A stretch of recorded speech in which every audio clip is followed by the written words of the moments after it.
You make a bunch of YouTube videos talking about stupidity, and people write into you wanting to talk about stupidity. So I think it should come as no surprise to me that a bunch of people took the time to try to angrily defend the habit of playing video games. One of the things I find instructive and slightly surreal about this discourse is that the rationale for not playing video games can be found very clearly writ within the literature of video games themselves. Video games which largely revolve around a hero, a protagonist, who gets up one morning and decides to save the world. Who gets up one morning and decides to rescue the princess. Who gets up and decides to get involved in the management of his village or town, sometimes on a smaller scale. Who decides to make strategic planning decisions, whether military or in games like Animal Crossing for the sake of civil society, SimCity, what have you. There's actually a lot of social and political responsibility built into the fabric, even of a video game as banal as Super Mario Brothers. I mean, do you know who the princess is of the country you're living in? Do you know who the kings and queens and political leaders are of your country? Are you involved? And as ridiculous and benighted as it sounds, that there are real world situations you can get involved in if you have this kind of humanitarian impulse, this kind of heroic personality all over the world at any given time. I know a guy named Rewi. I think he still watches the channel. Shout out to Rewi. He has nothing to do with Syria. He's not from Syria. He's not Syrian. He started to get involved in humanitarian work in the area surrounding Syria, because that's where the refugee camps are and so on. He started to learn the languages, plural, connected to that conflict.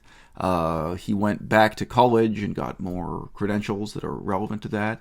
He is, in his small way, making the world a better place. And you know what? He could have thrown a dart at the map. He could have chosen anywhere else other than Syria. To stick with Syria for a minute, I think I might have mentioned this years ago on the channel, there was a Chinese entrepreneur who started doing humanitarian work in Syria. And the reason why I know about that story was he set up a system where he'd ask for donations, and then he'd just tell people every dollar of what happened with their particular donation.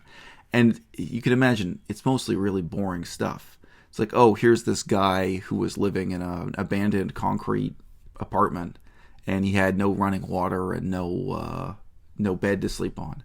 So you donated $100. We bought this mattress. Here's a photograph of the mattress. Here's the receipt. We bought some plumbing. Like, it really comes down to this kind of detail. But this Chinese guy set up a charity that was, in this sense, very 21st century. 100% transparency, 100% accountability, and in his way, making the world a better place. I've never heard of a video game where really the player is the protagonist, where the protagonist is someone like the player, where the protagonist is someone who just wants to be entertained, is just someone who wants to waste their time as an adult in a kind of children's form of entertainment, where you turn on the video game and the character you're interacting with, the hero, is just someone who wants to sit around and play video games. Why is that? And again, it's kind of built into just the fabric and framing of the picture here. Who is the hero in whatever Zelda or Metroid or any mainstream video game? It's not someone who's lazy. It's not someone who's self-indulgent. It's someone with tremendous self-discipline, self-sacrifice. It's someone who very often goes around the world, the fictional world, reading books about ancient history and uncovering mysteries, and being involved in, again, this kind of fictional politics as it unfolds, and wars and the rise and fall of kingdoms and what have you. Maybe role-playing games this is especially true of, and maybe this is true of some genres and not others, but I know there are also a lot of games that glorify military service and what have you. So, in my life, this is kind of parallel to the paradox we had in Buddhism, Buddhist philosophy and Buddhism as a modern religion. Like, well, guys, we have this religion that seems to be totally devoted to self-sacrifice, humanitarian work, helping the poor, that has an incredibly negative view of accumulating riches, of the pursuit of money.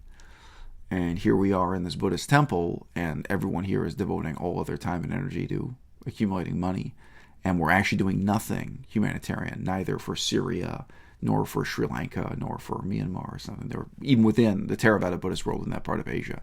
There's a lot of humanitarian work that needs to be done.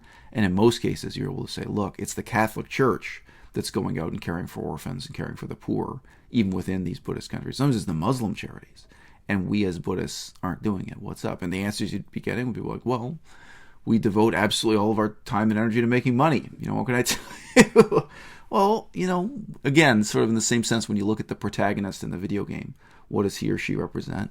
When you look at the heroes in Buddhist literature, when you look at what's being presented to you as a model for moral or exemplary behavior, what is there to emulate there? What is the lesson we're supposed to draw from it?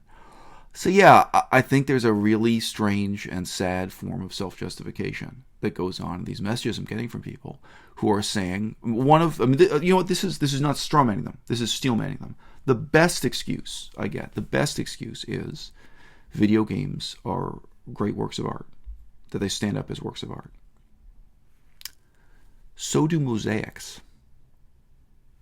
A mosaic is a picture made out of little fragmentary pieces of tile.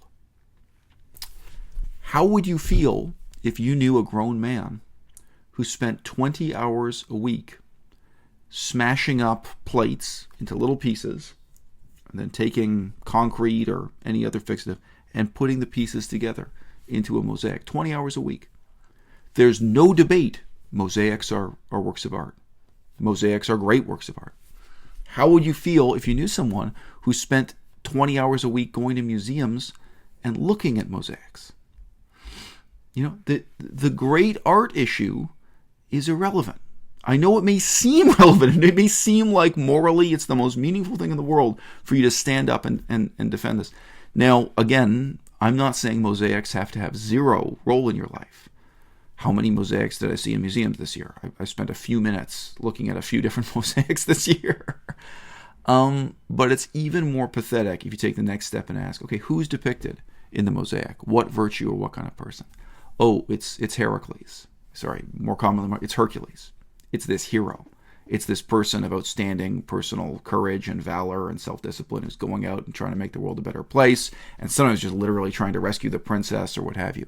There's maybe this symbol of civic virtue, whatever you want to say. There's someone who's engaged and has a sense of mission. Is trying to save the planet or save the village or help their town or help their city. It's someone who cares. It's someone who's not spending 20 hours a day sitting at a computer or sitting on a couch in front of a television, just interested in their own amusement. It's Hercules. It's a hero. Couldn't you ask the person, this hypothetical person who's addicted to making mosaics, at what point are you going to put the tools down? And are you going to try to become like Hercules yourself instead of spending all your time playing games with little pieces of colored glass?